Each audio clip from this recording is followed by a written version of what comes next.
terrorists have found ways around those rules. One big one, crypto. Dr. Levitt, as a Treasury official, you saw firsthand how terrorists structure their transactions to evade detection.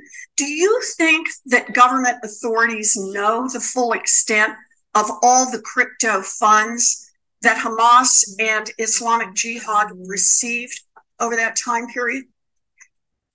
By definition, they can't know all of the extent of it, but I do think that number is very likely exaggerated.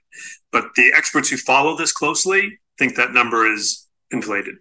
Now, obviously, the industry's claim is false, and that the amount of crypto flowing to terrorist groups has, quote, super increased since the attack began. And now it's time for Congress to act. Dr. Wagman, you were the Director General of the Israel Money Laundering and Terrorism Financing Prohibition Authority. Do those wallets pose a particularly high risk of attracting? You can't FUD the blockchain monkeys out this space. Let's go. Terrorists and other very dangerous people. Most of its budget and funds are still going through the traditional channels. And I want to put that clear because crypto is a problem, but this is not the major problem. And we have to look, on other traditional channels like banking and exchanges and money exchanges and cash and so forth. So let's not forget that. Crypto, it is a technology like any other technology that could be used for legitimate and illegitimate purposes. And even when we're getting to DeFi and all other technologies, there is a way, there is a technology that could also inspect that. And because of everything is transparent on the blockchain, we should focus our efforts. Therefore, I think that it is really important to make sure going forward that we're creating those environments that we could actually inspect and put forward the relevant technologies to ensure compliance. Okay, so I appreciate that. Okay, I'll be really quick. I just want to point out, you wrote that decentralized finance and peer-to-peer transactions between unhosted wallets are, quote, higher risk structures. We have the power to choke off that lifeline, and I think that's what we should do. Thank you. The comment, though, I disagree with Matt. Is an old school view, right? The comment, though, I disagree with Matt, is that, the majority of this technology is being used for nefarious purposes. That's just simply not true. We have loads and loads of years worth of data that demonstrate that that's not the case. Something like, 1% or less than 1% of on-chain transactions is deemed to have any kind of illicit element attached to it. So that's a misnomer. We on location. I remember way back. You ain't have no swag. You did a little research. Now you got a moon bag. Now you got a new walk. Now you got new swag. You did a little research. Now you got a moon bag. So, ladies and gentlemen, with digital assets, we hodl and we trade. And when we do hodl, we make sure it's on a cold storage wallet so we have full access to our funds and no one else, okay? You're talking about the DCENT wallet here. The link is in the description. The most easy and safe hardware wallet, enhanced crypto protection, built on the highest security standards. And also coming in hot from the DCENT cold storage wallet, we have here a 200 Algorand giveaway. This is for customers who purchase a DCENT biometric cold storage wallet. Let's go. What is going on, blockchain Monkeyz? Eagle here, and I want to thank you for coming to my jungle. First of all, I'm no financial advisor whatsoever, nor am I professional in blockchain technology, but there is one thing that I absolutely will do, and that's give you my opinion. So today, first of all, ladies and gentlemen, my voice is gone because them Philadelphia Eagles ain't nothing to play with. Kind of like XRP. Coming in hot, we have a hot grain ISO edition. Now, before we can even get started, I'm going to need you to rub them hands together. Real vigorously. Slide down Twitter. Coming in hot from Whiplash 347. What did she just say? But 64% of Fortune 500 executives in a recent survey say that investing in crypto and blockchain is important for staying ahead of their competition. Coming in hot from Big Bags 30K. Did you know what messaging standards ISO 222 were before you came into crypto? It may have even started before some of you were even born. And this coming in hot from Cyprus. Interoperability and standardization are a key to unlocking the potential of tokenization. We are talking about the big dog Quant. And then you got the big gorilla in the jungle, Gilbert Verdian, leading the pack. We're talking TC307 ISO standards. You got the DTCC Clearstream and Euroclear had published an industry paper on how financial markets infrastructure can enable DLT's transformation benefits. individual and private explorations of DLT's potential now need to become an industry-wide effort to consolidate and connect digital liquidity. Are you listening? He's putting it right in front of your face. Take a look here.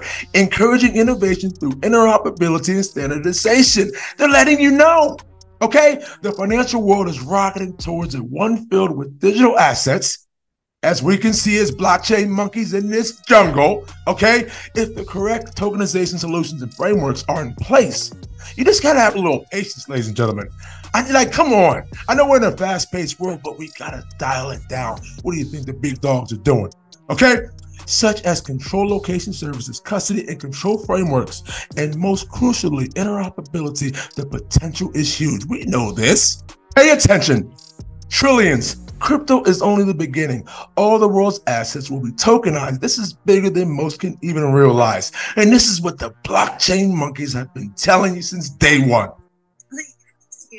That, when we talk about digital asset markets and the transformation of financial markets, we're talking not only about crypto markets, which can be seen as a kind of testbed and stepping stones to those, but also to tokenization, so tokenized asset markets. Can you explain a little bit about tokenization and the benefits that it brings? Sure, and I'll start by saying, look, our goal is to digitize all of the world's assets. Our goal is— Hello!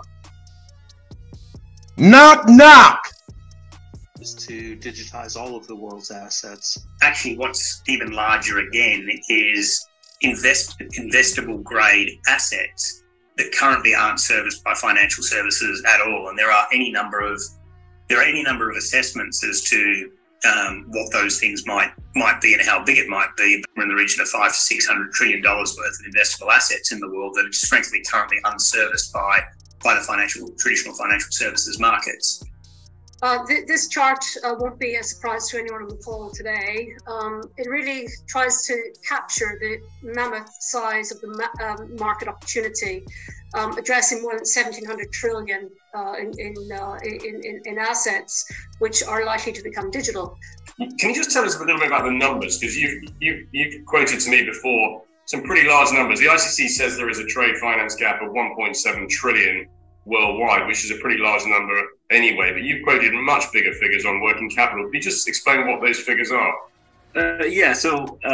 It's quite difficult to figure out how you want to draw the boundaries around the working capital market, but if you look at it sort of nuts to bolts for everything from SME to very large corporates and all product types, the amount of capital deployed by the financial sector to fund businesses is somewhere in the region of 20 trillion USD. So let's go there and try to build things that are compliant, and we can tap into this $330 trillion. Based on our data, there's $8 trillion to $12 trillion in AUM positioned by private, high net worth, ultra high net worth, and affluent individuals to move into private investments of tokenized private assets. $8 to $12 trillion will be the mechanism by which the next level of development of this technology ecosystem is monetized, the deficiencies are addressed, new capabilities are introduced, and the evolution of the tech— You don't need a college degree to get this, ladies and gentlemen. Expression of the financial market infrastructure will be realized.